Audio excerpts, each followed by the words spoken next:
Nobody really warns you about this part. You do your research, you finally sell an investment for a nice profit, and you are literally feeling like a Wall Street genius.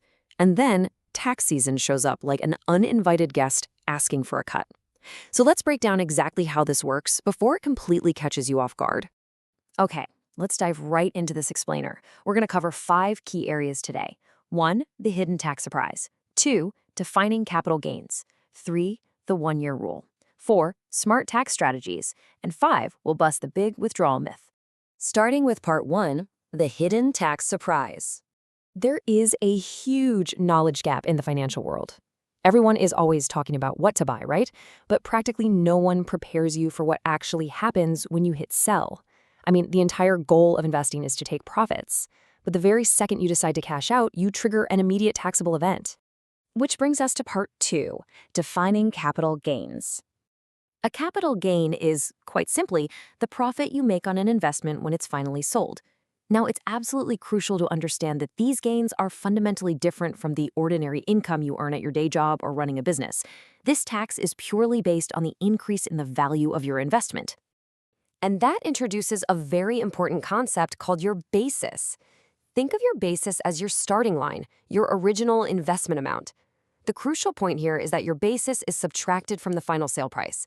The IRS actually uses this calculation to protect your original money, ensuring you're only taxed on the profit itself, so your initial seed money doesn't get unfairly taxed twice. Let's put some real numbers to this textbook definition with a real estate example. Let's say you buy a property for $100,000. That $100,000 is your basis. Later on, you sell that exact same property for $600,000. By subtracting your basis from the sale price, you are left with a $500,000 capital gain.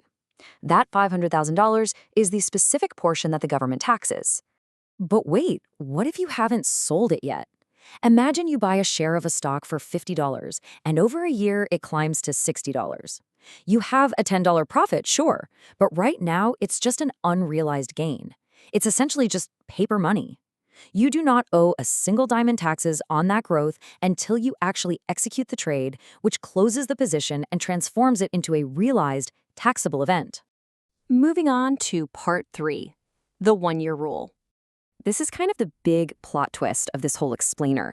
Exactly how long you hold an asset completely dictates what you owe. Let's walk through this chronologically. If you buy an asset and sell it for a profit at, say, 9 months, you are in the short-term zone. That triggers immediate, significantly higher tax rates. But if you can just wait it out and hold that asset past the 12-month mark, say you sell at 24 months, you cross over into the long-term zone, and that triggers a much calmer, highly favorable tax rate. Just think about the massive difference here, looking at the 2020 tax brackets as an example.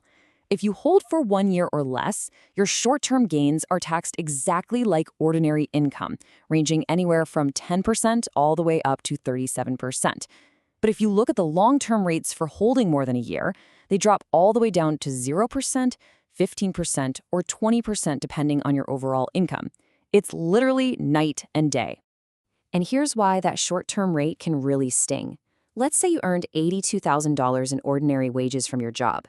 If you make a quick $12,000 short-term capital gain, that $12,000 is stacked right on top of your income, bringing your total to $94,000 for tax purposes. Because these short-term gains stack, they could easily push your top dollars into a completely new, higher tax bracket. Now, there are a few extra wrinkles to keep in mind here. The IRS considers long-term gains as unearned income, totally separate from your standard paycheck. Also, along your investing journey, things like stock dividends trigger their own unique taxes. And if you're a high earner, you might even face an extra 3.8% net investment income tax on your gains. All of this proves exactly why having a good tax professional in your corner is essential to navigate the specifics. All right, let's get into part 4, smart tax strategies. We've identified the problem, so let's shift gears and empower you with some actual IRS-approved mitigation strategies. Being proactive is everything here. First, always aim to hold your assets to hit those long-term rates. Second, maximize your tax-advantaged accounts. And third, make the absolute most of your losses. This brilliantly illustrates why it's so incredibly difficult for active, short-term day traders to outperform a boring, well-diversified portfolio of long-term investments. The taxes and fees on rapid trading simply eat up the profits. let's talk about where you're holding these investments. A standard taxable brokerage account subjects you to all the capital gains rules we just went over. But if you trade inside a tax-advantaged account like a Roth IRA or a 401k, you are entirely shielded from these specific capital gains taxes while your money grows. Choosing the right account from day one completely changes the outcome. But what if you pick a dud? Hey, it happens. Well, the IRS actually allows you to use a bad investment to your advantage through a strategy called tax loss harvesting. This is a kind of counterintuitive practice where you intentionally close losing positions to realize those losses. Why on earth would you do that? Because you can use those realized losses to directly offset your capital gains, which actively reduces your overall tax liability. And honestly, it gets even better. If your capital losses end up exceeding your capital gains for the year, you can use up to $3,000 in net losses to offset your ordinary income. And if you have even more losses beyond that, you can just carry them over to the following year. It is an incredibly powerful way to systematically reduce your tax burden over time, literally turning an investment loss into a tax-saving asset. Finally, Part 5, the big withdrawal myth. This is probably the single biggest trap for beginners. The myth is that you're only taxed when you actually transfer the money out of your brokerage account and into your checking account. But the absolute reality is that you are taxed the very moment you sell the asset for a profit. Simply leaving the cash sitting idle in your brokerage app does absolutely nothing to protect you from the IRS. So that leaves us with a pretty important question. Will you let the IRS surprise you, or will you plan out your next sale? Remember, patience isn't just a virtue. It is a measurable tax strategy. But because tax brackets and rules are always shifting based on your income, consulting a tax professional is absolutely crucial when real money is on the line. Thanks for joining me for this explainer. Now go plan your next profitable and tax-efficient move.